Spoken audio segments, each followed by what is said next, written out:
Okay, so what if our entire world, our reality, was actually a computer system? And what if the end times everyone talks about isn't some fiery apocalypse, but just a system reboot? Today, we are diving deep into a really fascinating prophecy that looks at everything, geopolitics, ancient scripture, even our own minds, through the lens of technology. And get this, it gives us a specific date for this great reset, 2030. So let's start with the core idea here. The foundation of this whole thing is that nothing is an accident. Our world isn't just a chaotic series of random events. No, it's a precisely coded system. And the ground zero for this entire program, the place where the absolute truth is anchored, is the city of Jerusalem. All right, so if Jerusalem is the main frame, the central processing unit of this whole global computer, where does that leave the rest of the world? Well, this prophecy breaks it all down, dividing the world into 4 distinct quarters, each with a very specific job in this cosmic operating system. I want you to picture a giant motherboard, and each part of the world has a role. Up north, you've got this archive of raw, painful memory, judgment, pain, blood. Down south, that's the hard drive, and it's been collecting 2,000 years of data, basically getting ready for a final format. To the east, that's where a simple foundational code originates. And then there's the west, the hub of all things high-tech, complex algorithms, and cyber warfare. Every direction has a part to play. Okay, so this brings us to the main event, the central conflict that's playing out right now. This text frames it as a clash between 2 symbolic animals, the ram, coming from the east, and the goat, representing the west. But this isn't just about armies and territory. It's a collision of operating systems, a fundamental battle over the source code of our reality. And this table just lays it out so perfectly. Look at the 2 types of power here. On one side, you've got the ram.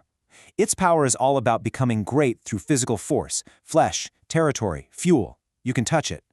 On the other side, there's the goat. Its power is about becoming exceedingly great through things you can't touch, algorithms, satellites, data.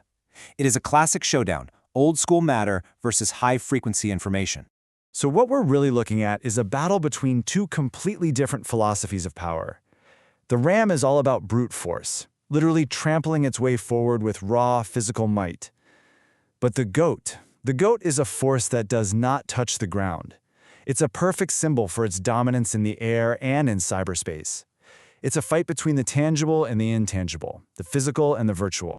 And out of the smoking rubble of this conflict, something new is going to rise. And it's not your grandfather's dictatorship. This is something else entirely. It's a technological tyranny, born from the shattered pieces of the goat's Western power. Now this is where it gets wild. The prophecy says the new leader is a king who understands riddles. But here's the twist. What if a riddle, or chidah, in the original Hebrew, isn't a clever puzzle? What if it's the ancient word for an algorithm? This king's real power isn't in his army, it's in his total mastery of encrypted data. So how does this AI king even come to power? Well, first off, his power isn't really his own. It's all based on external data and a massively powerful AI helper. And what does he do with it? He casts truth to the ground. He replaces our reality with a perfect, seamless, but completely fake virtual world. And his ultimate goal? To hack the human soul, to find the back doors in our spiritual defense code and take control. So we've got this epic technological war playing out on the world stage. But what if all of that is just the backdrop? What if the real main event is something happening inside of us? What if all this external chaos is designed to push humanity itself into a profound and very difficult test? I mean, think about it. In a world where reality itself can be faked, where a flawless simulation can replace the truth, what is actually required of us? What does this trial really demand from our hearts, our minds, and our souls? And here it is. This is the heart of the test. The prophecy describes it as a process of sifting, refining, and whitening. And this isn't about being good or bad. It's about being real. It's a trial by fire, a forced choice between the virtual world we're offered and the real one we came from.